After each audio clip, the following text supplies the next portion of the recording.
To get a job in Dubai. ഈ വരുന്ന 1000-2000 സിവികളിൽ നിന്ന് എങ്ങനെ നിങ്ങളുടെ CV company how to prepare a CV. നാട്ടിൽ നിന്ന് UAE-ലോട്ട് വിസിറ്റിംഗിന് എപ്പോഴെങ്കിലും ചിന്തിച്ചിട്ടുണ്ടോ എന്തുകൊണ്ടാണ് ഇത്രയധികം CVകൾ അയച്ചിട്ടും നിങ്ങൾക്ക് ഇതുവരെ ഒരു ഇന്റർവ്യൂ കോൾ, ഒരു നോർമൽ ജോലിയാണ് നിങ്ങൾ ആഗ്രഹിക്കുന്നതെങ്കിൽ ഈ രീതിയിൽ ഇന്നത്തെ എൻ്റെ ഒരു വീഡിയോ നിങ്ങൾ ഫുൾ ആയിട്ട് കാണുകയാണെങ്കിൽ തീർച്ചയായിട്ടും നിങ്ങൾ ആഗ്രഹിക്കും എങ്ങനെ നിങ്ങൾ ഒരു ഇന്റർവ്യൂ അറ്റൻഡ് ചെയ്യും. Welcome to my new vlog. എൻ്റെ പുതിയൊരു വ്ളോഗിലേക്ക് എല്ലാവർക്കും സ്വാഗതം. അപ്പോൾ നമുക്ക് സമയം കളയേണ്ട വേഗം ടോപ്പിക്കിലോട്ട് പോകാം. How to get a job in Dubai. അപ്പോൾ കഴിഞ്ഞ കുറച്ച് മാസങ്ങളായി ഞാൻ ദുബായിൽ നിന്ന് ജോബ് സെർച്ച് ചെയ്തതിൻ്റെ ഭാഗമായും എനിക്ക് ജോബ് കിട്ടിയതിൻ്റെ ഭാഗമായും ഞാൻ മനസ്സിലാക്കിയ ചില കാര്യങ്ങൾ, എങ്ങനെ എത്രയും പെട്ടെന്ന് ഒരു ജോലി നേടിയെടുക്കാം എന്നുള്ളത് നിങ്ങളെല്ലാവർക്കും കൂടി ഒന്ന് ഷെയർ ചെയ്യാം എന്ന് വിചാരിച്ചിട്ടുള്ള ഒരു വീഡിയോ ആണ് ഇത്. അപ്പോൾ ഇതിപ്പോൾ ആക്ച്വലി ഇവിടെ വിസിറ്റിങ്ങിൽ നിൽക്കുന്ന കുട്ടികൾക്കും അതേപോലെ തന്നെ 1-2 വർഷമായിട്ട് വീട്ടിൽ ഇങ്ങനെ CV ഒക്കെ അയച്ചിട്ട് നിൽക്കുന്ന ചേച്ചിമാർക്കും അതുപോലെ തന്നെ നാട്ടിൽ നിന്നും UAE-ലോട്ട് വരാൻ നോക്കുന്ന ചേട്ടന്മാർക്കും ചേച്ചിമാർക്കും ജോബ് സെർച്ച് ചെയ്യുന്ന എല്ലാവർക്കും വളരെ ഉപകാരപ്പെടുന്ന ഒരു വീഡിയോ തന്നെയായിരിക്കും ഇത്. അപ്പോൾ എൻ്റെ ചാനൽ ആദ്യമായിട്ടാണ് നിങ്ങൾ കാണുന്നതെങ്കിൽ എൻ്റെ ചാനൽ ഒന്ന് സബ്സ്ക്രൈബ് ചെയ്യണേ. എൻ്റെ ചാനൽ മുൻപും കണ്ടിട്ടും ഇതുവരെ സബ്സ്ക്രൈബ് ചെയ്യാത്തവരാണ് നിങ്ങളെങ്കിൽ നിങ്ങളും പോയിട്ട് ഒന്ന് വേഗം സബ്സ്ക്രൈബ് ചെയ്യണേ. അപ്പോൾ ഞാൻ കഴിഞ്ഞൊരു video the waste experience in UAE ഇട്ടിട്ടുണ്ടായിരുന്നു. അപ്പോൾ അതിൽ എനിക്ക് ഒത്തിരി കമൻസ് വന്നിട്ടുണ്ടായിരുന്നു. ഞാൻ മാക്സിമം എല്ലാ കമൻസിനും റിപ്ലൈ കൊടുത്തിട്ടുണ്ട്. അപ്പോൾ ഇതിലും നിങ്ങൾ ലൈക്ക് ചെയ്യുക, കമൻറ്റ് ചെയ്യുക. എന്തെങ്കിലും ഡൗട്ട്സ് ഒക്കെ ഉണ്ടെങ്കിൽ കമൻറ്റ് ബോക്സിൽ ഇട്ടാൽ മതി, ഞാനത് പറഞ്ഞു തരുന്നതാണ്. അപ്പോൾ നമുക്ക് വീഡിയോയിലോട്ട് കടക്കാം. ഇന്നത്തെ നമ്മുടെ വീഡിയോയിൽ 3 ഇമ്പോർട്ടൻറ്റ് ടോപ്പിക്കുകളാണ് നമ്മൾ ഡിസ്കസ് ചെയ്യാൻ പോകുന്നത്. ഫസ്റ്റ് വൺ അവിടെ നിൽക്കട്ടെ, അത് ലാസ്റ്റ് പറയാം. Second one, how to prepare a CV. നിങ്ങൾ എപ്പോഴെങ്കിലും ചിന്തിച്ചിട്ടുണ്ടോ എന്തുകൊണ്ടാണ് ഇത്രയധികം CVകൾ അയച്ചിട്ടും നിങ്ങൾക്ക് ഇതുവരെ ഒരു ഇന്റർവ്യൂ കോൾ പോലും റിസീവ് ആവാത്തത് എന്ന്? അപ്പോൾ അതിനുള്ള ഒരു സൊല്യൂഷൻ ഇന്നത്തെ എൻ്റെ വീഡിയോ കംപ്ലീറ്റ് ആയിട്ട് കാണുകയാണെങ്കിൽ നിങ്ങൾക്ക് കിട്ടും. മൂന്നാമത്തെ, monthly expenses for job seekers. അതായത് വിസിറ്റിങ്ങിനൊക്കെ നമ്മുടെ UAE-ൽ വന്ന് നിൽക്കുന്ന കുട്ടികൾക്ക് ലൈക്ക് അവർ പാസ്പോർട്ടും വിസയും എല്ലാം എടുത്ത് ഇവിടെ വന്നിട്ട് അവരുടെ കയ്യിൽ എത്ര പൈസ കയ്യിൽ ഉള്ള കുട്ടികൾക്ക് ഇവിടെ വന്നിട്ട് സേഫായിട്ട് ജോലി ഇവിടെ നിന്നുകൊണ്ട് അന്വേഷിക്കാം എന്നുള്ളതാണ് തേർഡ്. അപ്പോൾ നമുക്ക് വേഗം ഫസ്റ്റ് ടോപ്പിക്കിലോട്ട് പോവാം. അപ്പോൾ ഫസ്റ്റായിട്ട് എനിക്ക് നിങ്ങളുടെ അടുത്ത് പറയാനുള്ളത് വളരെ പ്രധാനപ്പെട്ട ഒരു കാര്യമാണ്. Very very very important thing. കഴിഞ്ഞ കുറച്ച് കാലമായിട്ട് ഞാൻ ഇവിടെ നിന്ന് കണ്ട് മനസ്സിലാക്കിയ കാര്യമാണ്. വളരെ സത്യസന്ധമായിട്ട് ഞാനിത് പറഞ്ഞെന്ന് വെച്ചിട്ട് ആരും എനിക്ക് നെഗറ്റീവായിട്ട് കോമൻസ് ഇടാനോ ലൈക്ക് ഡോണ്ട് ഡു ദാറ്റ്. സത്യസന്ധമായി ഞാൻ കണ്ട് മനസ്സിലാക്കിയ കാര്യമാണ് ഞാൻ നിങ്ങൾക്ക് ഷെയർ ചെയ്ത് തരുന്നത്. അതായത് ദുബായിൽ ഒരു ജോബ് കിട്ടാൻ വേണ്ടിയിട്ട് ഏറ്റവും നമുക്ക് ഹെൽപ്പ് ചെയ്യുന്ന ഒരു കാര്യം, വളരെ സത്യസന്ധമായി പറയുകയാണെങ്കിൽ, റഫറൻസ് അല്ലെങ്കിൽ റെക്കമെൻഡേഷൻ. റഫറൻസ് ഓർ റെക്കമെൻഡേഷൻ ആണ് ഇവിടെ സത്യസന്ധമായിട്ട് പറയുകയാണെങ്കിൽ നടന്നുകൊണ്ടിരിക്കുന്ന ഒരു കാര്യം. അത് എന്ന് വിചാരിച്ചിട്ട് നല്ല എഡ്യൂക്കേഷണൽ ക്വാളിഫിക്കേഷനും അതുപോലെ തന്നെ നല്ല ടാലൻറ്റും സ്കില്ലും നോളജൊന്നുമുള്ള കുട്ടികൾക്ക് ഇവിടെ ഇതുവരെ ജോലി കിട്ടിയിട്ടില്ല എന്നല്ല കേട്ടോ അതിൻ്റെ അർത്ഥം. എങ്കിൽ പോലും റഫറൻസിനും റെക്കമെൻഡേഷനും ഒരുപാട് ഇമ്പോർട്ടൻസ് ഉള്ള ഒരു സ്ഥലമാണ് UAE. അപ്പോൾ അതുകൊണ്ട് തന്നെ നിങ്ങൾ ഏറ്റവും അടിസ്ഥാനമായി ശ്രദ്ധിക്കേണ്ട കാര്യം എന്താണെന്ന് വെച്ച് കഴിഞ്ഞാൽ, അപ്പോൾ നാട്ടിലൊക്കെ ഉള്ള കുട്ടികളൊക്കെ ആണെങ്കിൽ നിങ്ങളുടെ കുറേ മാമമാരും ആൻറ്റിമാരും മാമമാരും ഫ്രണ്ട്സുകളും ഒക്കെ ഇവിടെ ഉണ്ടാവും. അപ്പോൾ അവരുടെ അടുത്തൊന്നും ഇങ്ങനെ ഒരുപാട് ഗ്യാപ്പ് ഇട്ട് ചുമ്മാ ജാടയൊന്നും പിടിച്ച് നിൽക്കാതെ എല്ലാവരായിട്ടും നല്ലൊരു കണക്ഷൻ വെക്കാൻ ശ്രമിക്കുക. മനസ്സിലാവുന്നുണ്ടോ? അത് നിങ്ങൾക്ക് വളരെ ഹെൽപ്ഫുൾ ആയിരിക്കും ഫ്യൂച്ചറിൽ. കാരണം എന്താണെന്ന് വെച്ച് കഴിഞ്ഞാൽ മേ ബി നല്ലൊരു ഹൈ പൊസിഷനിലൊക്കെ ഇരിക്കുന്ന, ഹൈ പൊസിഷൻ മാത്രമല്ല ഏതൊരു രീതിയിലായാലും ഇവിടെ ജോബൊക്കെ ചെയ്ത് സെറ്റിലൊക്കെ ആയി അത്യാവശ്യം കോണ്ടാക്ട്സും കണക്ഷൻസും ഒക്കെ ഉള്ള ആളുകളായിട്ട് നമ്മൾ നല്ലൊരു ബന്ധം. അപ്പോൾ ഫോർ എക്സാമ്പിൾ ഞാൻ പറഞ്ഞുതരാം. എനിക്കൊക്കെ ഞാൻ ഓരോ ലൈക്ക് ഓഫീസിലൊക്കെ ഇരുന്നിട്ടുള്ള ഫോട്ടോസൊക്കെ ഇൻസ്റ്റഗ്രാമിൽ ഞാൻ ആക്ച്വലി ഇങ്ങനെ സ്റ്റോറിയിലും വാട്സാപ്പിലൊക്കെ സ്റ്റാറ്റസിലൊക്കെ ഇടുമ്പോൾ ഒത്തിരി ആൾക്കാർ എൻ്റെ അടുത്ത് വന്നിട്ട് ചോദിക്കാറുണ്ട്, അയ്യോ ചേച്ചി എങ്ങനെ ജോബ് കിട്ടി, ഒന്ന് പറഞ്ഞു തരുമോ ചേച്ചി, അവിടെ ജോബ് ഓഫേഴ്സ് ഉണ്ടെങ്കിൽ നമ്മളടുത്ത് ഒന്ന് പറയുമോ, നമുക്കൊന്ന് ഷെയർ ചെയ്ത് തരുമോ, അങ്ങനെയൊക്കെ പറയാറുണ്ട്. അപ്പോൾ ആ കുട്ടികൾ വളരെ സൗഹാർദ്ദപരമായിട്ട് നമ്മളടുത്ത് വന്ന് ചോദിക്കുമ്പോൾ സത്യമായിട്ട് ഒബ്വിയസ്ലി എനിക്ക് തോന്നാറുണ്ട്, ഓക്കെ എൻ്റെ അറിവിൽ എന്തെങ്കിലും വരികയാണ് അല്ലെങ്കിൽ എനിക്ക് ആരെങ്കിലും അങ്ങനെ ഒരു ഇൻഫർമേഷൻ തരികയാണെങ്കിൽ തീർച്ചയായിട്ടും ആ കുട്ടികൾ കൊടുക്കണമെന്ന് വളരെ ഒരു സാധാരണ രീതിയിൽ ഇവിടെ പോകുന്ന ഞാൻ പോലും ചിന്തിക്കാറുണ്ട്. അപ്പോൾ അത്യാവശ്യം നല്ല കോണ്ടാക്റ്റ് ഉള്ള ആൾക്കാരായിട്ടൊക്കെ നല്ലൊരു സൗഹാർദ്ദം പുലർത്തി കഴിഞ്ഞാൽ ഭാവിയിൽ നിങ്ങൾ ഇവിടെ വരുമ്പോഴും ഇപ്പോൾ ഇവിടെ ഉള്ള ആൾക്കാരാണെങ്കിൽ പോലും നമ്മളാണ് ഭയങ്കര വലുത്, നമുക്ക് എല്ലാം പറ്റും എന്ന് നിന്നാൽ കിട്ടുന്നവരുണ്ട്. അതില്ലാന്ന് ഞാൻ ഓൾറെഡി ഫസ്റ്റ് തന്നെ പറഞ്ഞിട്ടുണ്ട് കേട്ടോ. അങ്ങനെ കിട്ടുന്നവർ ഇഷ്ടം പോലെയുണ്ട്. അല്ലാത്തവരുടെ ഒരു കാര്യം പറയുന്നത് ഹൈ ക്വാളിഫിക്കേഷനും അതുപോലെ തന്നെ സ്കില്ലും നോളജും അതുപോലെ എല്ലാത്തിലും ഭയങ്കര ആക്റ്റീവായിട്ട് പ്രവർത്തിക്കാനൊക്കെ പറ്റുന്ന കുട്ടികൾ ഒരു ജോലി ഇല്ലാതെ ഒരു മൂലക്കിലിരിക്കുന്ന ഒത്തിരി കൂട്ടുകാരെ എനിക്കിവിടെ യു എയിൽ അറിയാം. പക്ഷേ ഞാൻ പറഞ്ഞുതരാം, ഈ +2 ഒക്കെ കഴിഞ്ഞ് ലൈക്ക് വല്ല ഡിപ്ലോമ കോഴ്സുകളോ അല്ലെങ്കിൽ എന്തെങ്കിലുമൊക്കെ ചെറിയ കോഴ്സുകളും അങ്ങനെ ഇങ്ങനെയൊക്കെ എടുത്തിട്ട് ഇവിടെ വന്നിട്ട് റെക്കമെൻഡേഷൻ്റെ അല്ലെങ്കിൽ ഒരു റെഫറൻസിൻ്റെ ബേസിൽ high salary 1 lakh 2 lakh 3 lakh വരെ സാലറി മേടിക്കുന്ന, ഫസ്റ്റ് അവരൊരു 60,000 80,000 1 lakhനൊക്കെ കയറും. പിന്നെ അപ്പം അവർ ബിഗ് സീറോ ആയിരിക്കും, ആ കയറുന്നത് അവർ റെഫറൻസിലായിരിക്കും. അവരെക്കാൾ നല്ല ടാലൻ്റ് ഉള്ള കുട്ടികൾ ഇപ്പുറത്ത് ഇരിക്കുന്നുണ്ടാവും, എത്ര CV അയച്ചിട്ടും ജോലി കിട്ടാതെ കേട്ടോ. അതാണ് നമ്മൾ നോട്ട് ചെയ്യേണ്ട പോയിന്റ്. അതാണ് ഈ റെഫറൻസിൻ്റെയും റെക്കമെൻഡേഷൻ്റെയും ഒരു ഭയങ്കര ഇമ്പോർട്ടൻ്റ് ആയിട്ടുള്ള ഘടകം എന്ന് പറഞ്ഞു കഴിഞ്ഞാൽ. അപ്പം നമ്മൾ ബുദ്ധിപരമായിട്ട് ഇത് എന്ന് പറഞ്ഞാൽ നമ്മൾ ഒരു സത്യം പറഞ്ഞാൽ ഒരു എന്താ പറയുക, ഇതൊരു ക്യാരക്ടർ എന്ന് വേണമെങ്കിൽ പറയാം അല്ലേ.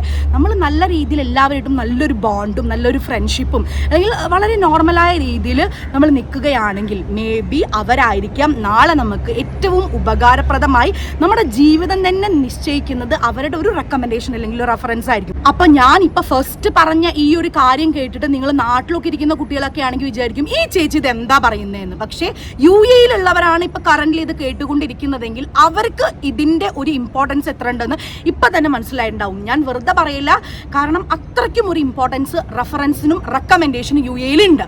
അത് ഞാൻ 100% ആയിട്ട് സത്യസന്ധമായിട്ട് പറയുന്ന ഒരു പോയിന്റാണ്. ഒരു ഉദാഹരണത്തിന് പറയുകയാണെങ്കിൽ ഇവിടെ UAE ബിസിനസ്സുകൾ എങ്ങനെയാണ് നടക്കുന്നത്, എവറിത്തിങ് ഈസ് ത്രൂ കണക്ഷൻ.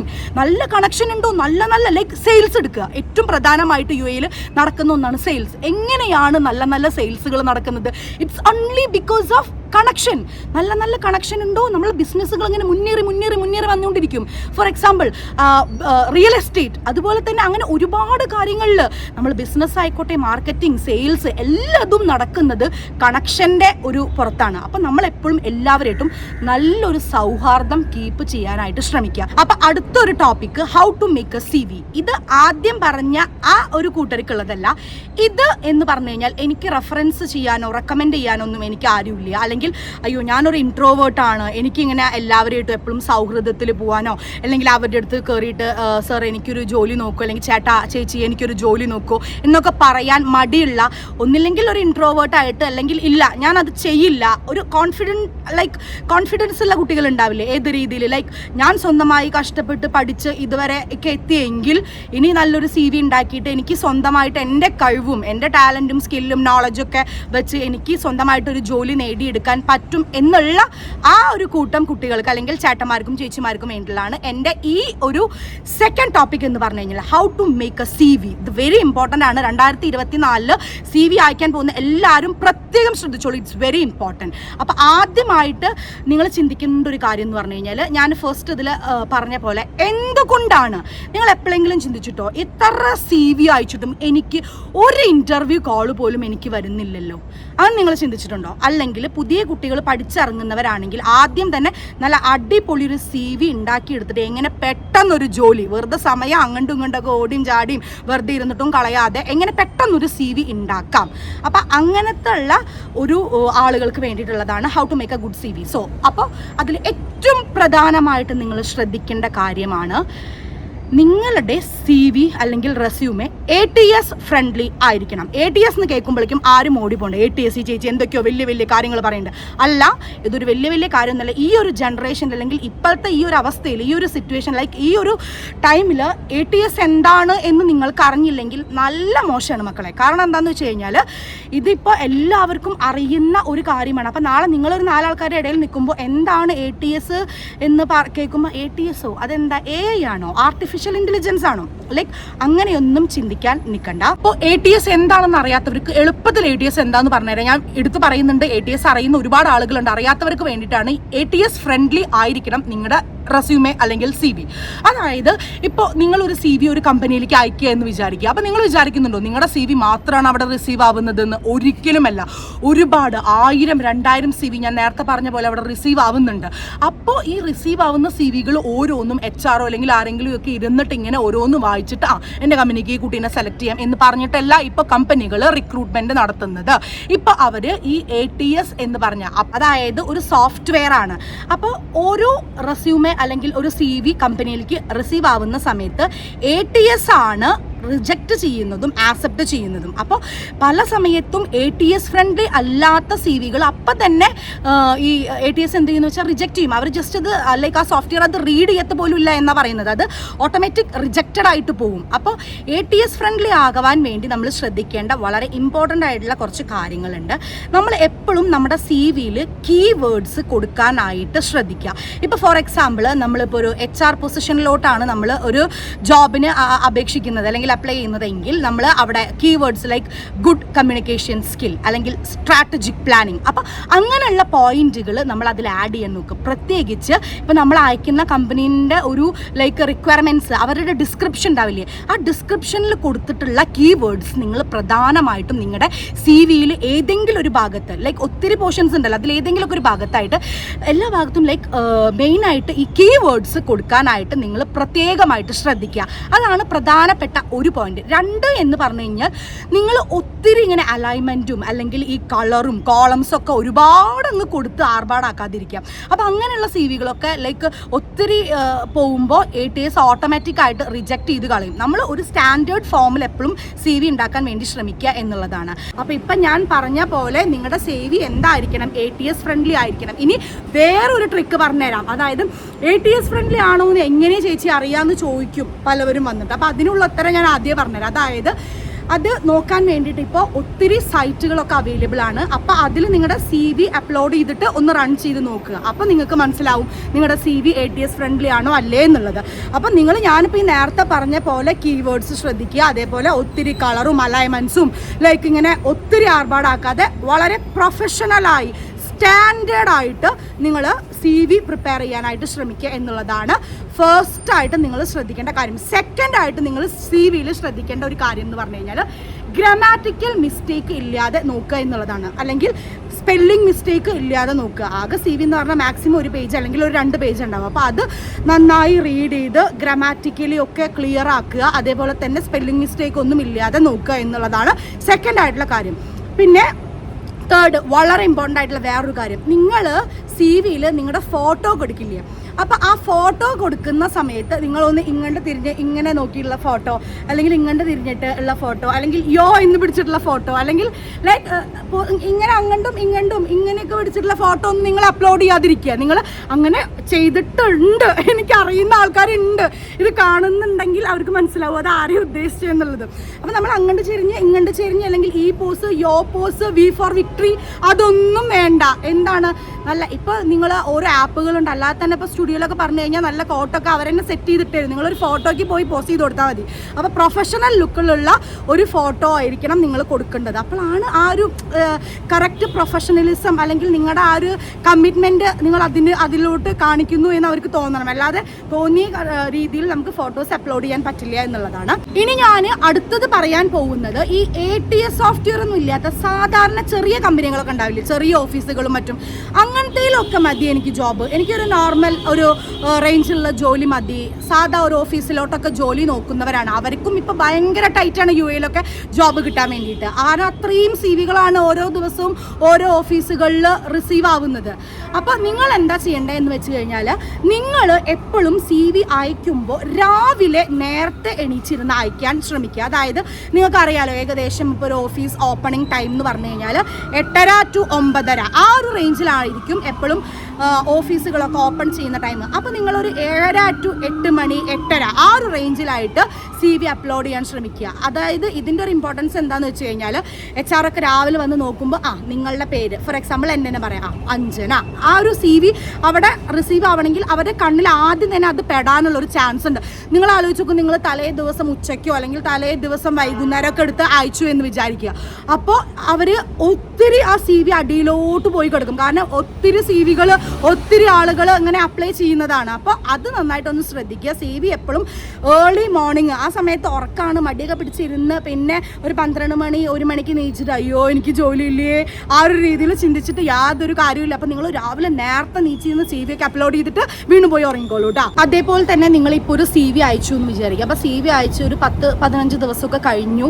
അപ്പം നിങ്ങൾക്ക് ലൈക്ക് ഒരു അപ്ഡേഷനും കിട്ടുന്നില്ല, നിങ്ങൾക്ക് മെയിലൊന്നും റിസീവ് ആവുന്നില്ലെങ്കിൽ നിങ്ങൾ ഒരു കാര്യം ചെയ്യുക. ഒരു 10 12 15 ഒരു ദിവസം കഴിഞ്ഞാൽ നിങ്ങൾക്ക് ഇന്ന കമ്പനിയിൽ തന്നെ ജോലി കിട്ടണം, ലൈക്ക് എനിക്ക് ആ കമ്പനിയിൽ തന്നെ ജോബ് കിട്ടണം എന്നുള്ളൊരു ആഗ്രഹം ഉണ്ടാവില്ലേ? അപ്പോൾ അങ്ങനത്തെ ഒരു കേസ് ആണെങ്കിൽ നിങ്ങൾ എന്ത് ചെയ്യാന്ന് വെച്ചാൽ ഒരു 10-15 ദിവസം കഴിഞ്ഞാൽ എഗെയിൻ ഒന്നുകൂടി നിങ്ങളുടെ CV അതേ സെയിം കമ്പനിയിലോട്ട് ഒന്ന് അപ്ലോഡ് ചെയ്യാനായിട്ട് ശ്രമിക്കുക. അതായത് ഒന്ന് ഇടയ്ക്കിടയ്ക്ക് ഒന്ന് അയച്ചുകൊണ്ടിരിക്കുക. അതെന്ന് വിചാരിച്ചിട്ട് ഇന്ന് CV അയച്ചാൽ നാളെടുത്ത് വീണ്ടും വയ്ക്കുക, മറ്റന്നാളടുത്ത് വീണ്ടും വയ്ക്കുക, അതിന് പിറ്റേന്നടുത്ത് വീണ്ടും വയ്ക്കുക, അതല്ലാട്ടാ പറഞ്ഞത്. അതായത് ഒരു 10-15 ദിവസം ഗ്യാപ്പൊക്കെ എടുത്തിട്ട് എഗെയിൻ ആൻഡ് എഗെയിൻ നിങ്ങളൊന്ന് അയച്ചു കൊടുത്തു കഴിഞ്ഞാൽ അങ്ങനെ റിസൾട്ട് കിട്ടിയിട്ടുള്ള ഒത്തിരി ആളുകളുണ്ട്. അപ്പോൾ അതൊന്ന് ശ്രദ്ധിക്കുക എന്നുള്ളതാണ് നെക്സ്റ്റ് ഒരു കാര്യം എന്ന് പറഞ്ഞു കഴിഞ്ഞാൽ. ഇനി അടുത്തത് വളരെ ഇമ്പോർട്ടൻ്റ് ആയിട്ടുള്ള ഒരു കാര്യമാണ് പറയാൻ പോകുന്നത്.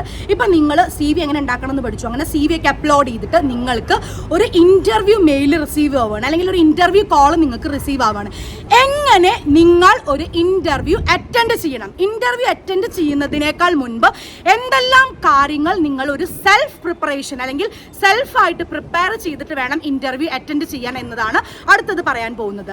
First and very important point എന്ന് പറഞ്ഞു കഴിഞ്ഞാൽ, നിങ്ങൾ ആ CVയിൽ ഒരുപാട് കാര്യങ്ങൾ ഇൻവോൾവ് ചെയ്തിട്ടുണ്ടാവുമല്ലോ. എനിക്ക് ഇന്ന കാര്യത്തിൽ ഇത്ര നോളജ് ഉണ്ട്, ഞാൻ മുൻപ് വർക്ക് ചെയ്തിരുന്ന കമ്പനിയിൽ ഈ കാര്യങ്ങളൊക്കെയാണ്, ഈ സോ കാര്യങ്ങളൊക്കെയാണ് ചെയ്തിരുന്നത്, എനിക്ക് ഇത്ര നോളജ് ഇന്ന കാര്യങ്ങളുണ്ട്. നിങ്ങൾ ഒത്തിരി കാര്യങ്ങൾ CVയിൽ നിങ്ങളെക്കുറിച്ച് പൊക്കിയിട്ടും ഉള്ളതും ഇല്ലാത്തതൊക്കെ അങ്ങ് ചേർക്കുമല്ലോ. ആ കാര്യങ്ങളൊക്കെ നിങ്ങൾ തെറോ ആയി പഠിച്ചിട്ട് മാത്രമേ ഒരു ഇൻ്റർവ്യൂ അറ്റൻഡ് ചെയ്യാൻ പോകാൻ പാടുള്ളൂ. CVയിലുള്ള ഓരോ കാര്യങ്ങളെ കുറിച്ചിട്ടും നിങ്ങൾക്ക് അത്രയ്ക്കും നോളജ് ഉണ്ടായിരിക്കണം. അത്രയും നിങ്ങൾ CV പഠിച്ചിട്ട് മാത്രമേ ഒരു ഇൻ്റർവ്യൂ അറ്റൻഡ് ചെയ്യാൻ പോകാൻ പാടുള്ളൂ. ഇത് ഏറ്റവും ആദ്യം ശ്രദ്ധിക്കേണ്ട വളരെ ഇമ്പോർട്ടൻ്റ് ആയിട്ടുള്ള പോയിന്റ് ആണ്. അപ്പോൾ CV നന്നായി പഠിച്ചിരിക്കുക. രണ്ടാമതായിട്ട് നിങ്ങൾ ശ്രദ്ധിക്കേണ്ട കാര്യം എന്ന് പറഞ്ഞു കഴിഞ്ഞാൽ, എല്ലാ കമ്പനികളിലും നമ്മൾ ഇൻ്റർവ്യൂവിന് പോയി കഴിഞ്ഞാൽ മിക്ക ആളുകളും ഫസ്റ്റ് നമ്മളുടെ അടുത്ത് ചോദിക്കുന്ന ചോദ്യം എന്ന് പറഞ്ഞു കഴിഞ്ഞാൽ ഇൻട്രൊഡ്യൂസ് യുവർ സെൽഫ് എന്നുള്ളതായിരിക്കും. അപ്പോൾ ഒരു സെൽഫ് ഇൻട്രൊഡക്ഷൻ നല്ല രീതിയിൽ മൈൻഡിൽ ഒന്ന് സെറ്റ് ചെയ്ത് വെച്ചിട്ട് പോവുക. നല്ല രീതിയിലുള്ള ഒരു സെൽഫ് ഇൻട്രൊഡക്ഷൻ പറയാൻ വേണ്ടിയിട്ട് നിങ്ങൾ എപ്പോഴും റെഡി ആക്കി വെക്കുക. എന്തെല്ലാം അതിൽ ഇൻവോൾവ് ചെയ്യണം, അതായത് നമുക്ക് നമ്മളെ കുറിച്ചിട്ട് അറിയാലോ. അപ്പോൾ ആ കാര്യങ്ങളെല്ലാതും ഒന്ന് മൈൻഡിൽ സെറ്റ് ചെയ്ത് വെച്ചിട്ട് പോവുക. മാത്രമല്ല, നിങ്ങൾ എപ്പോഴും സെൽഫ് ഇൻട്രൊഡക്ഷൻ പറയുമ്പോൾ നിങ്ങളുടെ ഒരു സ്ട്രെങ്ത്, അതേപോലെ തന്നെ നിങ്ങൾക്ക് ഈ ഒരു കമ്പനിയോടുള്ള പാഷൻ, ആ കാര്യങ്ങളൊക്കെ നിങ്ങൾ കൂടുതലായിട്ടും ഇൻവോൾവ് ചെയ്യാൻ പ്രത്യേകം ശ്രദ്ധിക്കണം. ഇത് വളരെ ഇമ്പോർട്ടൻ്റ് ആയിട്ടുള്ള ഒരു പോയിന്റ് ആണ് കേട്ടോ. അതേപോലെ തന്നെ നിങ്ങൾ ഇന്റർവ്യൂവിന് പോകുന്നതിന് മുൻപ് മൂന്നാമത്തെ പോയിന്റ് ആണ്, ആ കമ്പനിയെ കുറിച്ചിട്ട് നന്നായി ഒന്ന് റിസർച്ച് ചെയ്യുക. അതായത് കമ്പനിയുടെ കാര്യങ്ങളൊക്കെ ഒന്ന് പഠിച്ചു വെക്കുക. അത് നിങ്ങൾക്ക് അവർ ചോദിക്കുന്ന ചോദ്യങ്ങൾക്ക് ആൻസർ ചെയ്യാൻ കുറച്ചുകൂടി എളുപ്പമായിരിക്കും. ഞാനിപ്പോൾ പറഞ്ഞ ഈ 3 കാര്യങ്ങൾ നിങ്ങൾ പ്രത്യേകം ശ്രദ്ധിക്കണം ഒരു ഇന്റർവ്യൂ അറ്റൻഡ് ചെയ്യാൻ പോകുമ്പോൾ. അപ്പോൾ അടുത്തൊരു കാര്യം എന്ന് പറഞ്ഞു കഴിഞ്ഞാൽ, നാട്ടിൽ നിന്ന് UAEയിലോട്ട് വിസിറ്റിങ്ങിന് വരുന്ന കുട്ടികളുണ്ട്. അപ്പോൾ അവർ ഓൾറെഡി ഈ ടിക്കറ്റും വിസയൊക്കെ നാട്ടിൽ നിന്ന് എടുത്തിട്ടാണ് ഇവിടത്തോട്ട് വരുന്നത്. പക്ഷേ ഇവിടെ ഒരു മന്ത്ലി എക്സ്പെൻസ്, അതായത് ഇവിടെ നിൽക്കുമ്പോൾ അവർക്ക് ഭക്ഷണം, റൂം, ബാക്കി കാര്യങ്ങളായിട്ടൊക്കെ എത്ര എക്സ്പെൻസ് വേണ്ടി വരും എന്നുള്ളതാണ് ഞാനിപ്പോൾ ഇതിൽ പറയാൻ പോകുന്നത്. പെൺകുട്ടികളാവാം ആൺകുട്ടികളാവും. ഇപ്പോൾ നമ്മൾ നാട്ടിലൊക്കെ ആണെങ്കിൽ എന്താണ്, നമുക്ക് നമ്മുടെ റൂം, നമ്മുടെ ബാത്റൂം, നമ്മുടെ ബെഡ്, നമ്മുടെ കട്ടിൽ, അതൊക്കെ നമുക്ക് പറ്റൂ. പക്ഷേ UAEയിലൊക്കെ വന്ന് സ്ട്രഗിൾ ചെയ്ത് ഏതെങ്കിലും ഒരു ജോലി കിട്ടിയാൽ മതി എന്ന് വിചാരിക്കുന്നവരാകുമ്പോൾ നമ്മൾ എങ്ങനെയാണ് ഇവിടെ താമസിക്കുന്നത്? ഒക്കെ റൂം ഷെയറിങ്ങും കാര്യങ്ങളൊക്കെയാണ്. ഒരു റൂമിൽ ചിലപ്പോൾ 5 ആളാവാം, 6 ആളാവാം, 8 ആളാവാം, 10 ആളാവാം, ലൈക്ക് ഡിപ്പെൻസ് ആണ്. അപ്പോൾ നിങ്ങൾ ഇവിടേക്ക് വന്നു കഴിഞ്ഞാൽ ഉള്ള ഒരു മന്ത്ലി എക്സ്പെൻസ് ആണ് ഞാൻ പറഞ്ഞു വരുന്നത്. ഏറ്റവും ചുരുങ്ങിയ മന്ത്ലി എക്സ്പെൻസ് കേട്ടോ. അതായത് ഏറ്റവും ചെറിയ തോതിൽ എങ്ങനെ വളരെ ചുരുക്കി ജീവിക്കാൻ ഇവിടെ പറ്റുന്ന ചില സ്ഥലങ്ങളിൽ നിങ്ങൾ അടയ്ക്കേണ്ട ഒരു റെൻറ്റ്. ഫോർ എക്സാമ്പിൾ പറയുകയാണെങ്കിൽ കരാമയിലൊക്കെ ഇച്ചിരി റെൻറ്റ് കുറവാണ്, റോളയിൽ റെൻറ്റ് കുറവാണ്, അങ്ങനെ കുറച്ച് സ്ഥലങ്ങളുണ്ട്. അപ്പോൾ നമ്മൾ ഒരു റൂം സ്പേസിന് വേണ്ടിയിട്ട് ഒരു ആൺകുട്ടിയോ പെൺകുട്ടിയോ ജോലി തിരഞ്ഞ് ഇവിടെ വരികയാണെങ്കിൽ റൂം സ്പേസിന് ഏറ്റവും ചുരുങ്ങിയത് ഒരു 500-600 ദർഹംസ് നിങ്ങളുടെ കയ്യിൽ വേണം. ചില ആളുകൾ എൻ്റെ അറിവിൽ 400 നിൽക്കുന്നവരുണ്ട് കേട്ടോ. അത് ഈ പറഞ്ഞ പോലെ ഒന്ന് ഫ്രണ്ട്സിൻ്റെ അടുത്തൊക്കെ ഒന്ന് പറഞ്ഞ് അങ്ങനെ ആ ഒരു അഡ്ജസ്റ്റ്മെൻറ്റ് രീതിയിലൊക്കെ, ലൈക്ക് പൈസ അത്രയും ഇല്ലാത്തവർക്കൊക്കെ ആ രീതിയിലൊക്കെ അവർ നിൽക്കുന്നവരുണ്ട് 400 പോലും. പക്ഷേ ഏറ്റവും ചുരുങ്ങിയത് 500-600 റൂം റെൻറ്റ് കൊടുത്ത് നിൽക്കുന്ന കുറേ ചേട്ടന്മാരെയും അതുപോലെ ചേച്ചിമാരെയും എനിക്കറിയാം, പേഴ്സണലി അറിയുന്നവരുണ്ട്. പിന്നെ ഒരു ഫുഡിൻ്റെ എക്സ്പെൻസ് എന്ന് പറയുമ്പോൾ നല്ല ഭയങ്കര ലക്ഷറി ആയിട്ട് ഒത്തിരി ചിക്കനും മട്ടനും ബീഫും ആ രീതിയിലല്ല കേട്ടോ. അഡ്ജസ്റ്റ് ചെയ്തിട്ട് നമ്മൾ ഫുഡൊക്കെ കഴിക്കുന്നതിൻ്റെ ഒരു കാര്യമാണ്. അതായത് ഞാൻ നേരത്തെ പറഞ്ഞ പോലെ തന്നെ വിസിറ്റിങ്ങിന് ഒറ്റയ്ക്കൊക്കെ വരുന്ന കുട്ടികൾക്ക്, അങ്ങനെയുള്ളവർക്ക് ഇവിടെ പ്രത്യേകമായിട്ട് ലൈക്ക് എനിക്ക് തോന്നുന്നു ഒത്തിരി മെസ്സുകളുണ്ട്. അതായത് 350 ദർഹം 400 ദർഹത്തിനൊക്കെ 3 നേരം ഭക്ഷണം ഉണ്ടാവും. 3 നേരം നിങ്ങൾക്ക് നല്ല അടിപൊളിയായിട്ട് കഴിക്കാൻ പറ്റുന്ന സ്ഥലങ്ങളുണ്ട്. പിന്നെ എന്ന് പറഞ്ഞു കഴിഞ്ഞാൽ നിങ്ങൾക്ക് വേണമെങ്കിൽ ഒരു ഞാൻ എൻ്റെ പേഴ്സണൽ ഒപ്പീനിയൻ പറയുകയാണെങ്കിൽ ഒരു 500-600 രൂപ, ലൈക്ക് രൂപയല്ല ദർഹം, സോറി. അപ്പോൾ 400-500 ദർഹംസ് നിങ്ങൾ കയ്യിൽ വെക്കുക എന്നുള്ളതാണ്. അതായത് ഒരു 350-400 രൂപയാണ് നിങ്ങൾ മെസ്സിന് കൊടുക്കുന്നതെങ്കിൽ നിങ്ങൾക്ക് പുറത്തുനിന്ന് എപ്പോഴെങ്കിലും കുറച്ച് വെള്ളവും കാര്യങ്ങളൊക്കെ കുടിക്കാൻ വേണ്ടിയിട്ട് നിങ്ങൾ ആ ഒരു രീതിയിൽ കരുതി വെക്കുക എന്നുള്ളതാണ്. പിന്നെ നെക്സ്റ്റ് എന്ന് പറഞ്ഞു കഴിഞ്ഞാൽ നിങ്ങൾക്ക് വാഹന സൗകര്യത്തിൻ്റെ കാര്യമാണ്. നമുക്കിപ്പോൾ ഇവിടെ ലൈസൻസും കാര്യങ്ങളൊന്നും ഇല്ലല്ലോ, പുതിയതായിട്ട് വരികയല്ലേ. അപ്പോൾ നിങ്ങൾക്ക് മിക്കതും മെട്രോ, ബസ്, വളരെ അർജൻ്റ് ആയിട്ടുള്ള സിറ്റുവേഷനിൽ ചിലപ്പോൾ നിങ്ങൾക്ക് ടാക്സിയും വേണ്ടി വരും. അപ്പോൾ അതിന് വേണ്ടിയിട്ട് നിങ്ങളൊരു 300 ദർഹംസ് കയ്യിൽ വെക്കുക എന്നുള്ളതാണ്. ബസ്സും മെട്രോയും കുറച്ചുകൂടി എളുപ്പമായിരിക്കും, പക്ഷേ ടാക്സി ചാർജ് ഇവിടെ അത്യാവശ്യം നല്ലോണം ഉണ്ട്. അപ്പോൾ ടാക്സിക്കും കൂടിയിട്ട് ഒരു 300, ഏറ്റവും മാക്സിമം പോയാൽ ഒരു 400 ദർഹംസ് നിങ്ങൾ കയ്യിൽ വെക്കുക എന്നുള്ളതാണ് കേട്ടോ. പിന്നെ എന്ന് പറഞ്ഞു കഴിഞ്ഞാൽ അല്ലറ ചില്ലറ ബാക്കി എക്സ്പെൻസുകളായിട്ട് ഒരു 500 ദർഹം നിങ്ങൾ ഒന്ന് കയ്യിൽ കരുതി വെക്കുക. അപ്പോൾ എന്തായാലും ഞാനിപ്പോൾ പറഞ്ഞൊരു കാൽക്കുലേഷൻ പ്രകാരം വിസിറ്റിങ്ങിന് UAE ജോലി തിരഞ്ഞു വരുന്ന കുട്ടികളാണെങ്കിൽ നിങ്ങൾക്ക് ഇവിടുത്തെ ഒരു മന്തിലെ എക്സ്പെൻസ് എന്ന് പറഞ്ഞു കഴിഞ്ഞാൽ ഏകദേശം നല്ല ചുരുക്കി ജീവിക്കാൻ വേണ്ടിയിട്ടാണ് കേട്ടോ ഈ പറയുന്നത്. വളരെ ചുരുക്കി, ആർഭാടങ്ങളൊന്നും ഇല്ലാതെ വളരെ നോർമലായിട്ട് 3 നേരം ഭക്ഷണം കഴിച്ച് പോവുക എന്നുള്ള ആ ഒരു ഇതിലാണെങ്കിൽ നിങ്ങൾക്ക് ഒരു 1500 to ഒരു 2000 ദർഹം വരെ ഉണ്ടെങ്കിൽ നിങ്ങൾക്ക് സുഖമായിട്ട് ഒരു മാസം കഴിഞ്ഞ് പോവാം. വിസിറ്റിങ്ങിന് വരുന്ന കുട്ടികൾ ശ്രദ്ധിക്കുക കേട്ടോ. അപ്പോൾ ഇത്രയും പൈസ നിങ്ങളുടെ കയ്യിലുണ്ടെങ്കിൽ നിങ്ങൾക്ക് ഇവിടെ അടിപൊളിയായിട്ട് വന്ന് ഇവിടെ സ്റ്റേ ചെയ്ത്, അപ്പോൾ CV ഒക്കെ അയച്ചും കൊണ്ടുകൊടുത്തും ഇൻ്റർവ്യൂ അറ്റൻഡ് ഒക്കെ ചെയ്ത് നിങ്ങൾക്ക് ഇവിടെ നല്ലൊരു ജോലിയൊക്കെ കിട്ടട്ടെ. അപ്പോൾ വിസിറ്റിങ്ങിനൊക്കെ ഇവിടത്തോട്ട് ഫ്രഷേഴ്സിനും വിസിറ്റിങ്ങിന് വരുന്ന കുട്ടികൾക്ക്, പെൺകുട്ടികൾക്കും ആൺകുട്ടികൾക്കും ചേട്ടന്മാർക്കും ചേച്ചിമാർക്കും ഒക്കെ നിങ്ങൾ ആഗ്രഹിച്ച പോലത്തെ തന്നെ നല്ല അടിപൊളി ജോലി, നല്ല പൊസിഷൻ, നല്ല സാലറി, ആഗ്രഹിച്ച ഓഫീസിൽ തന്നെ നിങ്ങൾക്ക് നല്ല ജോലി കിട്ടട്ടെ എന്ന് ആത്മാർത്ഥമായി പ്രാർത്ഥിച്ചുകൊണ്ട് ഞാൻ ഇന്നത്തെ എൻ്റെ ഈ ഒരു വീഡിയോ സ്റ്റോപ്പ് ചെയ്യാണ്. അപ്പോൾ ഇതുവരെ എൻ്റെ ചാനൽ സബ്സ്ക്രൈബ് ചെയ്യാത്തവരാണെങ്കിൽ സബ്സ്ക്രൈബ് ചെയ്യാൻ മറക്കല്ലേ. നിങ്ങൾക്ക് ഒത്തിരി ഇൻഫോർമേറ്റീവ് ആയിട്ടുള്ള കാര്യങ്ങൾ ഈ വീഡിയോയിൽ നിന്നും കിട്ടിയിട്ടുണ്ടെന്ന് എനിക്ക് പേഴ്സണലി ഉറപ്പാണ്.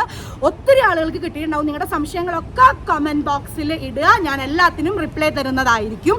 അപ്പോൾ സബ്സ്ക്രൈബ് ചെയ്യാൻ മറക്കല്ലേ. എല്ലാവരും എൻ്റെ ചാനൽ ഒന്ന് സബ്സ്ക്രൈബ് ചെയ്യണം. ഇനിയും ഇങ്ങനത്തെ ഇൻഫോർമേറ്റീവ് ആയിട്ടുള്ള കാര്യങ്ങൾ എൻ്റെ ചാനലിൽ വരുന്നതായിരിക്കും. അപ്പോൾ എല്ലാവർക്കും Tata, bye bye, and thank you so much for watching my video. Bye bye.